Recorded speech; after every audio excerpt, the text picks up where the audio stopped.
আসসালামু আলাইকুম প্রিয় দর্শক, ফ্রি হ্যান্ড রাইটিং এর তৃতীয় ক্লাস নিয়ে আপনাদের সাথে আছি নোমান স্যার। আমাদের আজকের টপিক দেয়ারের ব্যবহার। এই লেসনে অবশ্য আরেকটি ব্যবহার আছে, সেটা হচ্ছে ইটের ব্যবহার। তো ইটের ব্যবহার নিয়ে আমি আসলে কথা বলবো না, কারণ এটা বইয়ে লেখা আছে। তো আপনারা একটু দেখে নেবেন যে আমার the magic of free hand writing বইয়ে, ঠিক আছে? তো এটা দেখে নেবেন। বাট এই ক্লাসটা শুরু করার আগে আমি আমার পূর্বের ক্লাস দুইটা একটু শর্টকাটে রিভিউ করে নিচ্ছি। আমাদের প্রথম ক্লাস ছিল বি ভার্বের ব্যবহার নিয়ে, ঠিক আছে? আমরা কিন্তু বি ভার্বের মেইন ভার্ব হিসেবে ব্যবহার শিখতেছি, অক্সিলারি হিসেবে ব্যবহারটা আমাদের এখনই আসতেছে না। তো আমরা তিন ক্ষেত্রে বি ভার্বের ব্যবহার করেছি, সেটা হচ্ছে অবস্থান বোঝাতে, অবস্থা, ঠিক আছে, বোঝাতে, আর পেশা বা পরিচয় বোঝাতে। অবস্থা বা বৈশিষ্ট্য বলেছিলাম, অবস্থা বা বৈশিষ্ট্য এবং পেশা বা পরিচয়, তিন ক্ষেত্রে আমরা বি ভার্বকে মেইন ভার্ব হিসেবে ব্যবহার করেছি। আর হচ্ছে হ্যাভ ভার্বের ব্যবহারটা আমরা শিখেছি হচ্ছে মালিকানা এবং সম্পর্ক বোঝাইতে, ঠিক আছে? সেজন্য কোনো বাক্যের শেষে আছে, ছিল, আছে, থাকবে এরকম থাকলেই হুট করে বি ভার্ব, হ্যাভ ভার্ব আমরা না বসে এই পাঁচটা বিষয় খেয়াল করব, ঠিক আছে? তো ওই দুইটা বিষয় যদি মাথায় থাকে তাহলে কিন্তু এই ক্লাসটা বোঝা খুবই সুবিধা হবে। এটাও কিন্তু ওই বি ভার্ব আছে, ঠিক আছে, এবং শেষে যে ছিল, আছে, এই বিষয়গুলো আছে। তো যাদের ওই দুটো ক্লিয়ার তাদের কোনো প্রবলেম হবে না, কিন্তু যাদের ক্লিয়ার নেই তাদের কিন্তু প্যাচ লাগার সম্ভাবনা আছে। সেজন্য অবশ্যই এবং অবশ্যই আগের ক্লাস দুটা ক্লিয়ার করে আসবেন। আর হচ্ছে এই টপিকটা খুবই সহজ, বাট একটু জটিল বলা যায়, যে বিভিন্ন বইয়ে বিভিন্ন ধরনের আলোচনা দেখবেন, মানে বুঝতে আসলেই কষ্ট হয়, ঠিক আছে? আমিও বইয়ে যতটুকু লিখেছি ডিসকাসের সুবিধার্থে যতটুকু লিখেছি, তো ওর চেয়ে সহজ এবং শর্টকাট এখানে বোঝানোর চেষ্টা করব, ঠিক আছে? ওই বইটা যারা মানে দেখেছেন তারা বইটা অফ রাখুন, এখন আমার ক্লাস করুন, ঠিক আছে? এই দেয়ারের ব্যবহার প্লাস ইটের ব্যবহার দুইটি আপনারা এরপরে দেখে নেবেন। তো চলুন শুরু করি। তো দেয়ারের ব্যবহার, দেয়ারের শাব্দিক একটা অর্থ আছে, যেমন হেয়ার মানে এখানে, দেয়ার মানে ওখানে। এই দেয়ারের এই অর্থটা এখানে ব্যবহার হচ্ছে না, ঠিক আছে? এখানে হচ্ছে এই দেয়ারটার কোনো অর্থ নেই। যে কোনো বাক্য শুরু করার আগে, মানে যে সকল বাক্য শুরু করার আগে দেয়ার ব্যবহৃত হয় সেই বিষয় নিয়ে আমরা কথা বলছি। তো যাই হোক, ক্লিয়ার এবং সহজে বোঝার জন্য সংজ্ঞাটা একটু দেখেন আমি কি বলেছি, যে সাবজেক্ট বা কর্তাবিহীন যে সকল বাক্য দ্বারা কোনো কিছুর অবস্থান বোঝালে সেই বাক্যগুলো দেয়ার দিয়ে শুরু করতে হয়, উক্ত দেয়ারকে ইন্ট্রোডাক্টরি দেয়ার বলে। সংজ্ঞাটা ভালোভাবে বুঝতে হবে, ঠিক আছে? এই দেয়ারটাকে বলে ইন্ট্রোডাক্টরি দেয়ার বলে, মানে সূচনামূলক দেয়ার বলে, ঠিক আছে? তো এই ইন্ট্রোডাক্টরি দেয়ার কি, এটা কেমন, এইগুলো অনেকেই মানে বুঝতে ঝামেলা হয়। এই এই এই লাইনটা না বুঝলে কোনো ঝামেলা না, আমরা দেয়ারের ব্যবহার শিখতেছি, ঠিক আছে? যে সকল বাক্যর শুরুতেই দেয়ার বসে সেই বিষয়টা আমরা শিখতেছি, ঠিক আছে? জাস্ট এই দেয়ারটাকে ইন্ট্রোডাক্টরি দেয়ার বলে, এইটুকুই শেষ। এখন হচ্ছে আসল সংজ্ঞাটা বুঝেন। এই সংজ্ঞার মধ্যে দুইটা শর্ত বুঝতে হবে, ঠিক আছে? এই বাক্যগুলো কিন্তু বিভার বসবে। আমরা কি বলেছিলাম যে অবস্থান বোঝাইলে কিন্তু বিভার, ঠিক আছে? অবস্থান বোঝানোর কথা বলছে, সেক্ষেত্রে বিভার্বই হবে, কিন্তু দেয়ারটা কেন হবে সেটা হলো কথা। তো বলা হচ্ছে সাবজেক্ট বা কর্তাবিহীন, সুতরাং বোঝা যাচ্ছে যে এই বাক্যগুলোতে ফিক্সড বা ক্লিয়ার, পরিষ্কার কোনো সাবজেক্ট থাকবে না, এক নম্বর শর্ত। দুই নম্বর হচ্ছে যে কোনো কিছুর অবস্থান বোঝাইলে, অবস্থান বোঝাইতে হবে, কোনো জায়গায় কোনো কিছুর অবস্থান বোঝাবে এবং ওই বাক্যের পরিষ্কার সাবজেক্ট থাকবে না, এই দুইটা শর্ত, ঠিক আছে? ভালো করে শোনেন, বইতে অনেক কথাই লেখা থাকবে, বাট প্র্যাকটিক্যালি শোনেন। কোনো জায়গায় কোনো কিছুর অবস্থান বুঝাইলে এবং ওই বাক্যের যদি পরিষ্কার সাবজেক্ট, আমাদের সাবজেক্টের একটা চার্ট ছিল না, কেসের অধ্যায়ে আমরা বেসিক গ্রামার দেখে আসছি না, ঠিক আছে? যারা বেসিক গ্রামার ক্লাস করেন নাই তাদের জন্য সরি। মানে যে সকল বাক্যে পরিষ্কার সাবজেক্ট নাই এবং কোনো কিছুর অবস্থান বুঝাইলেই এটা দেয়ার, সেই বাক্যটা দেয়ার দিয়ে শুরু করতে হবে। তো এই দুইটা শর্ত যাদের মাথায় থাকবে তাদের এটা বুঝতে খুবই সুবিধা হবে। উদাহরণটা এখন একটু দেখুন, যে এক দেশে এক রাজা ছিল, তাহলে কোনো একটা জায়গায়, ঠিক আছে, কারোর অবস্থান বোঝাচ্ছে, ঠিক আছে? তো তাহলে দেয়ার দিয়ে শুরু হইলো, এই ছিলর জন্য আমরা কি জানি, ঠিক আছে, এই দেয়ারটা হচ্ছে ইনডিরেক্ট সাবজেক্ট, সরাসরি কিন্তু সাবজেক্ট না। তাহলে দেয়ার, যেহেতু এই বাক্যে পরিষ্কার কোনো সাবজেক্ট নাই, ঠিক আছে? তারপরে হচ্ছে কোনো এক রাজার কোনো এক জায়গায় অবস্থান বোঝাচ্ছে, সে রাজাও ফিক্স না, জায়গাটাও ফিক্স না। তাহলে ছিল, দেয়ার ওয়াজ, কি ছিল, এক রাজা, কিং, এক দেশে, ইন আ কান্ট্রি, ঠিক আছে, তাহলে এক দেশে এক রাজা আছে, তাহলে there is a king in a country. এক দেশে এক রাজা থাকবে, there will be a king in a country. তাহলে ছিল আছে থাকবে, এটা কিন্তু খুব সুন্দরভাবে আমরা অতীত বর্তমান ভবিষ্যৎ করে ফেলতেছি। পরেরটা হচ্ছে আমার রুমে একটি ফ্যান আছে। আমার বুঝতে অনেকেরই সমস্যা হইতে পারে, হ্যাঁ আমার রুমে একটি ফ্যান আছে, তাহলে কোনো জায়গায় কোনো কিছুর অবস্থান বোঝাচ্ছে, তাহলে আমার রুমে একটা ফ্যানের অবস্থান বোঝাচ্ছে, তাহলে এই জন্য বাক্যটা দেয়ার দিয়ে শুরু হবে, দেয়ারের পরে ভার্ব। ঠিক আছে, এই গঠনটা কিন্তু আমরা সামনে আরো পরিষ্কারভাবে দেখবো। জাস্ট ঠিক আছে, আমি জাস্ট সংজ্ঞাটা বোঝানোর খাতিরেই বা প্রয়োজনে এই দুইটা উদাহরণ নিয়ে এসেছি। ঠিক আছে, জাস্ট সংজ্ঞার সাথে মিল আছে কিনা সেটা দেখেন। তাহলে দেয়ার আছে ইজ কি একটি ফ্যান, আ ফ্যান কোথায়, আমার রুমে, ইন মাই রুম। তাহলে আমার রুমে একটি ফ্যান আছে, there is a fan in my room. আমার রুমে একটা ফ্যান ছিল, তাহলে শুধু এইখানে change, there was a fan in my room. আমার রুমে একটি ফ্যান থাকবে, there will be a fan in my room. ঠিক আছে, তাহলে এই বাক্যগুলোতে মেইনলি বি ভার্ব বসে। ঠিক আছে, বি ভার্বের past form, present form, future form. আর যদি মডাল ভার্ব বসে তাহলে মডাল প্লাস বি বসে। যেমন আমার রুমে একটি ফ্যান থাকতে পারে, তাহলে there can be a fan in my room. এক দেশে এক রাজা থাকতে পারে, there can be a king in a country. ঠিক আছে, মোডালের আরো ব্যবহার আছে, ওগুলো বইতে দেখেন। এই তিনটা মোডালে আমরা পড়ে যাই যে বি ভার্বের অতীত বর্তমান ভবিষ্যৎ এই তিন ধরনের ছিল আছে থাকবে, এই তিনটা যারা বুঝবে তারা বইতে যে আরো যে কয়েকটা ভেরিয়েশন আছে তারা সেগুলো বুঝতে পারবে। ঠিক আছে, ওইটা তো সবগুলো একসাথে দেখানো হয়েছে, একটু প্রবলেম হইতে পারে, দ্যাটস ওয়াই ক্লাসটা আপনাদের জরুরি ছিল। তো এই হচ্ছে আমাদের সংজ্ঞার বিষয়। এখন আমরা মানে গঠন লিখে যে অন্যান্য ক্লাসের মতোই আমরা হ্যাবোধক এবং নাবোধক দেন হচ্ছে কিছু প্রশ্নবোধক বাক্য শিখব। প্রিয় দর্শক, আমি হ্যাবোধক বাক্যগুলো লিখে ফেলেছি, মানে বাক্যের ফরম্যাট এবং একটা উদাহরণ লিখে ফেলেছি।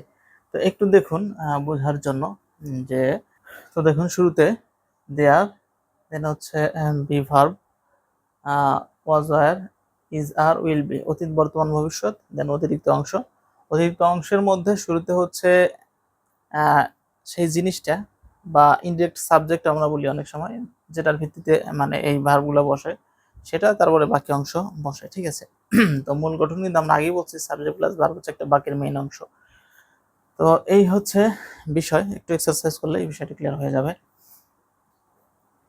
তো দেখুন আমি লিখেছি দেয়ার was a window in my room. আমার রুমে, এই যে শেষ থেকে অর্থ করে আসতে হবে, আমার রুমে একটি জানালা ছিল। এই দেয়ারের কোনো অর্থ নাই, ওয়াজ মানে ছিল, আমি শেষ শব্দটা শুধু লিখেছি। ঠিক আছে, বইতে কিন্তু সুন্দর করে দেয়া আছে, এখানে ছোট বোর্ড বুঝতেই পারছেন। তাহলে there is a window in my room, তাহলে আমার রুমে একটি জানালা আছে। There will be a window in my room, আমার রুমে একটি জানালা থাকবে। ঠিক আছে, আমি ধীরে ধীরে ভেরিয়েশন করব যাতে বুঝতে সুবিধা হয়। তাহলে দেখেন একইভাবে আমরা যদি জাস্ট উইন্ডোটা চেঞ্জ করি, একটু আগে যেটা বললাম যে উইন্ডোর এখানে যদি আমরা ফ্যান, দরজা, জানালা, চেয়ার, টেবিল যা ইচ্ছে তাই দিই, বুক সেলফ দিয়ে দেওয়া যাবে। ঠিক আছে, আচ্ছা বুক সেলফ দিই, তাহলে there was a book shelf in my room, তাহলে আমার রুমে একটা বুক সেলফ ছিল বা বইয়ের তাক ছিল। There is a book shelf in my room, আমার রুমে একটি বইয়ের তাক আছে। There will be a book shelf in my room, আমার রুমে একটি বইয়ের তাক থাকবে। ঠিক আছে, আচ্ছা এখানে যে কোনো জিনিস চেঞ্জ করে করে কিন্তু বলা যাবে। আবার এখানেও একটু ভেরিয়েশনটা দেখতে হবে, তাহলে ইন মাই রুম মানে আমার রুমে, ইন ইউর রুম মানে তোমার রুমে। ঠিক আছে, ইন আওয়ার হোম মানে আমাদের বাড়িতে, ইন আওয়ার ভিলেজ আমাদের গ্রামে, ইন আওয়ার কান্ট্রি আমাদের দেশে, ইন আ কান্ট্রি কারণ না, এটা জাস্ট ইন আ কান্ট্রি একটা এক দেশে। ঠিক আছে, ওই যে বলছিলাম এক দেশে এক রাজা ছিল। আচ্ছা তারপরে আরো হবে, যদি বলি যে এই রুমে, কারো রুমে আর কি আমি বলি নাই, এই রুমে একটি ফ্যান ছিল, তাহলে there was a fan in this room, in this room মানে এই রুমে, ওই রুমে, ইন দ্যাট রুম, শুধু রুমটিতে, the room, in the room. যেমন রুমটিতে একটি ফ্যান ছিল, there was a fan in the room, রুমটিতে একটি ফ্যান আছে, there is a fan in the room, রুমটিতে একটি ফ্যান থাকবে, there will be a fan in the room. এখানে যদি এমন কোনো শব্দ আসে যেটা ভাল শুরু হয়, যেমন ছাতা, আমব্রেলা, তাহলে কি হবে, আমার রুমে একটা ছাতা ছিল, there was an umbrella in my room, there is an umbrella in my room, মানে আমার রুমে একটি ছাতা আছে। There will be an umbrella in my room, আমার রুমে একটা ছাতা থাকবে। ঠিক আছে, খুবই সিম্পল জিনিস, কিন্তু সমস্যা কিন্তু আমি আগে বলেছি, বারে বারে বলতেছি যে বোঝার পরে যদি প্রচুর প্র্যাকটিস না করেন তাহলে হবে না। ঠিক আছে, ইনস্ট্যান্ট এই যে আমরা বলতে পারি না বা লিখতে পারি না, এর কারণই হচ্ছে আমরা প্র্যাকটিস করি না। প্রথমত কিন্তু গাইডলাইন লাগবে, সঠিক গাইডলাইন, সহজ গাইডলাইন, যেটা কিন্তু আমি দিচ্ছি। কিন্তু সঠিক এবং সহজ গাইডলাইনের পরেও হবে না যদি আপনি প্র্যাকটিস না করেন।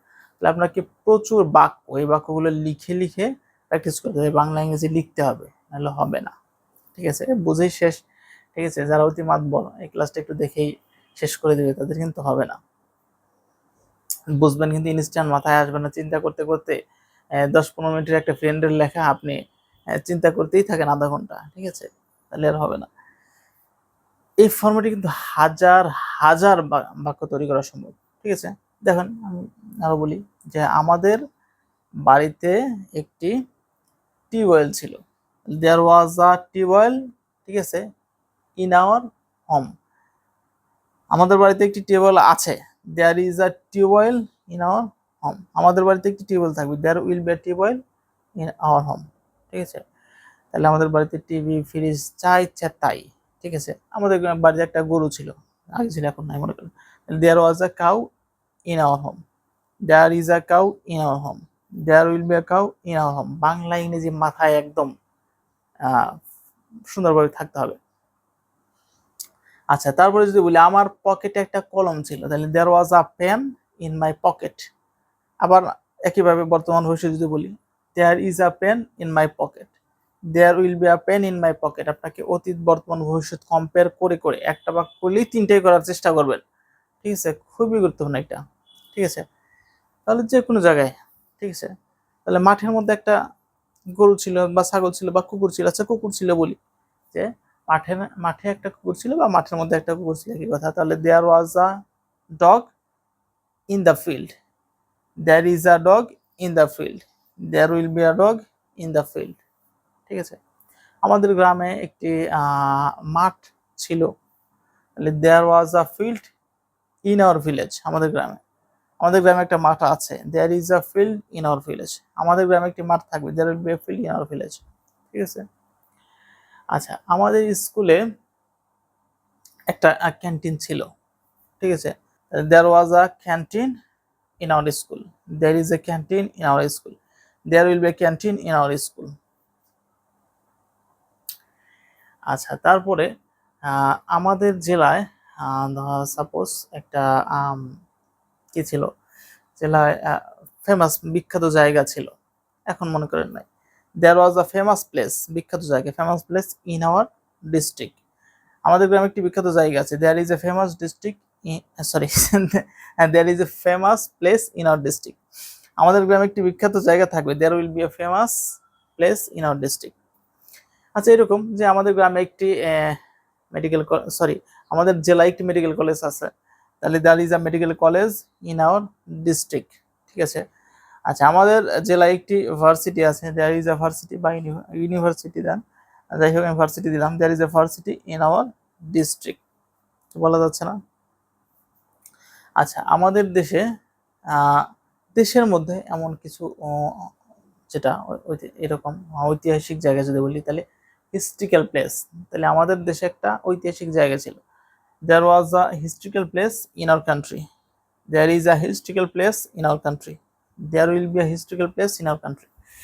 এভাবে চাইছে তাই বলতো না। আমি যে শুরুতেই উদাহরণ দিয়েছিলাম যে এক দেশে এক রাজা ছিল, তাহলে there was a king in a country. এক দেশে এক রাজা আছে, there is a king in a country.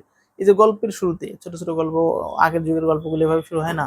আমরা ছোটবেলায় গল্প শুনেছি, দাদা দাদিরা বলছে যে এক দেশে এক রাজা ছিল। ঠিক আছে, এক দেশে এক ব্যবসায়ী ছিল। ঠিক আছে, এক দেশে এক লোক ছিল, যাই বলেন। এটা কিন্তু এই সবগুলো কিন্তু এখান থেকে হচ্ছে। তো আমি অল্প কিছু ভেরিয়েশন বললাম, এছাড়াও আরো অনেক ভেরিয়েশন কিন্তু বইতে দেওয়া আছে।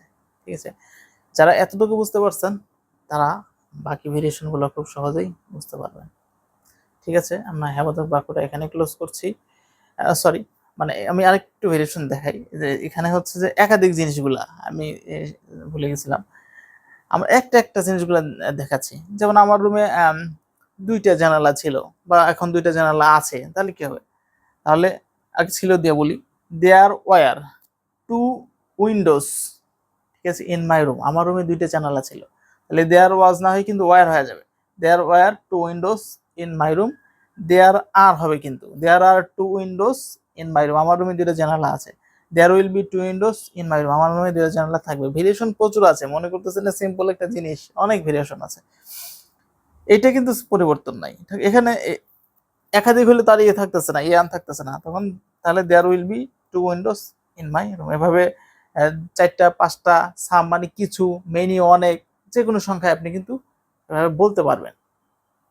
তাহলে আমরা যে singular verb, plural verb, singular verb, plural verb, এটা হলো অতীত বর্তমান, এগুলো দিয়ে কিন্তু আমরা প্র্যাকটিস করব। ঠিক আছে, তো হ্যাঁবোধক বাক্যটা আমরা এখানে ক্লোজ করছি। তো তারপরে আমরা নাবোধক বাক্যগুলো দেখব। প্রিয় দর্শক, আমরা নেগেটিভ বাক্যগুলো লিখে ফেলেছি। তো এই লেসনের জন্য অ্যাটেনশন হচ্ছে এই বাক্যগুলোকে দুইভাবে নেগেটিভ করা যায়, নো দিয়েও করা যায়, নট দিয়েও করা যায়, তবে একটু ভেরিয়েশন আছে, সেটা আমি দেখাচ্ছি। তবে শুরুতে আগে আমরা নো দিয়ে দেখে নিই। তো বি ভার্বের পরেই আমরা নো যোগ করে দিলেই বাক্যগুলো নেগেটিভ হয়ে যাচ্ছে, খুবই সহজ। যে there was no window in my room, মানে আমার রুমে কোনো জানালা ছিল না। তাহলে কি হলো, there was no window in my room. এখন যদি আমার রুমে কোনো জানালা নেই, তাহলে there is no window in my room, আমার রুমে কোনো জানালা থাকবে না, there will be no window in my room.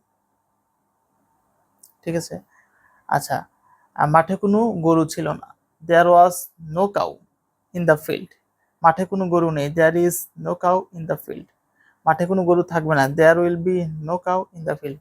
ঠিক আছে, আচ্ছা, আমি এরপর নট দিলে কি হবে, যেমন যদি বলি যে আমার রুমে কোনো জানালা ছিল না, আমি নট দিয়ে দেখাচ্ছি, তাহলে কি হবে, দেয়ার ওয়াজ নট। ঠিক আছে, অথবা ওয়াজেন্ট একসাথে বলতে পারেন, ওয়াজ নট এর পরে এনি দিতে হবে, there was not any window in my room. এখানে খেয়াল করেন, আবার খেয়াল করেন, এইটুকু জায়গায় দেয়ার ওয়াজ নট, এটা যদি নট হয়ে যায় তাহলে এখানে হচ্ছে একটা এনি দিতে হবে। ঠিক আছে, এখানে নট হলে এখানে এনি। ঠিক আছে, এইখানে আবার নট দিলে কিন্তু আরেকটু ঝামেলা আছে, উইল নট বি এনি,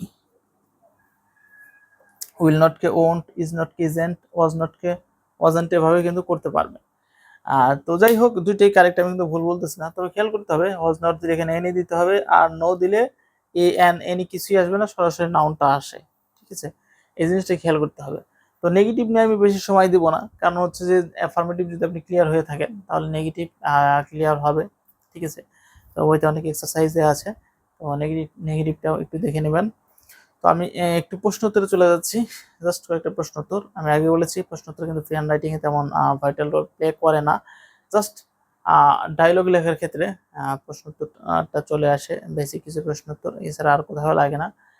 সুতরাং প্রশ্ন উত্তর নিয়ে প্যারা নেওয়ার কোনো প্রয়োজন নাই, জাস্ট একটু দেখে নেবেন, রিডিং দেখে একটু মৌখিক প্র্যাকটিস করে নেবেন, দ্যাটস অল। ঠিক আছে, প্রিয় দর্শক, আমি প্রশ্ন উত্তর লিখে ফেলেছি, বর্তমান একটা প্রশ্ন উত্তর। আমি আগে বলেছি ফ্রেন্ড রাইটিং এর জন্য প্রশ্ন উত্তর তেমন জরুরি না, আর দেয়ার এর এই অধ্যায় দিয়ে প্রশ্ন উত্তর আরো জরুরি না, দ্যাটস আমি একটা প্রশ্ন উত্তর লিখেছি, জাস্ট একটু বুঝলেই হবে। তো look at the board please. যে is there any book in your bag. ঠিক আছে, আমি আমার অপোজিট কাউকে জিজ্ঞেস করতেছি তোমার ব্যাগে কি কোনো বই আছে, তাহলে কি হলো, is there any book in your bag. ঠিক আছে, is there any fan in your room, তোমার রুমে কি কোনো ফ্যান আছে। ঠিক আছে, is there any television in your home অথবা ইন ইউর রুম, তোমার রুম বা তোমাদের বাড়িতে কি কোনো টেলিভিশন আছে। Is there any field in your village, তোমাদের গ্রামে কি কোনো মাঠ আছে। ঠিক আছে, is there any high school in your village, তোমাদের গ্রামে কি কোনো হাই স্কুল আছে অথবা প্রাইমারি স্কুল আছে, এভাবে জিজ্ঞেস করতে পারেন, যে কোনো ইচ্ছা কিছু জিজ্ঞেস করা যায়। আচ্ছা, is there anything in your pocket, তোমার পকেটে কি কিছু আছে। ঠিক আছে, is there anything at your hand অথবা ইন ইউর হ্যান্ড, তোমার হাতে কি কিছু আছে। ঠিক আছে, আচ্ছা, আবার আমি যদি নিজের কথা জিজ্ঞেস করি, is there anything at my hand, আমার হাতে কি কিছু আছে। আমি আমার বিষয়ে প্রশ্ন করলাম আমার অপোজিট পার্সনকে, এই হচ্ছে বিষয়। এখানে ওয়াজ দিলে অতীতের প্রশ্ন দেবে, যে was there any book in your bag, তোমার ব্যাগে কোনো বই ছিল। তারপর will there be any bag, sorry, will there be any book in your bag, তোমার ব্যাগে কোনো বই থাকবে। ঠিক আছে, এইভাবে ভেরিয়েশন করা যাবে। তো আমার কথা হচ্ছে যে আপনারা শুরুতে একটা বোঝার চেষ্টা করবেন, মানে অতীত বর্তমান ভবিষ্যতের যে কোনো একটা, বিশেষ করে বর্তমানেরটাতে যদি মানে বেশি কোয়েশ্চেন করতে পারেন, আবার অ্যাফার্মেটিভের ক্ষেত্রেও তাই, অ্যাফার্মেটিভ বাক্যের ক্ষেত্রেও তাই। তো যারা পারতেছে না তারা চিন্তা করবেন যে একটা দিয়ে আমি ভালোভাবে বুঝে নেই, ঠিক আছে, তারপর 3টাতে যাবেন। আর যারা পারতেছেন তারা 3টা কম্পেয়ার করে করলে ভালো। আচ্ছা, এটাতে আবার ফিরে আসেন। তাহলে is there any book in your bag? ঠিক আছে, তোমার ব্যাগে কি কোনো বই আছে? অনেক উত্তর হতে পারে। হ্যাঁ, আমার ব্যাগে একটা বই আছে। Yes there is a book in my bag. ঠিক আছে, আমার ব্যাগে কিছু বই আছে। তাহলে কি হবে? এখানে ইয়েস দিতে হবে শুরুতে। Yes there are some books in my bag. আমার ব্যাগে অনেক বই আছে। Yes there are many books in my bag. আমার ব্যাগে 2টা বই আছে। Yes there are 2 books in my bag. ইচ্ছা অনেক ভাবে বলা যাবে।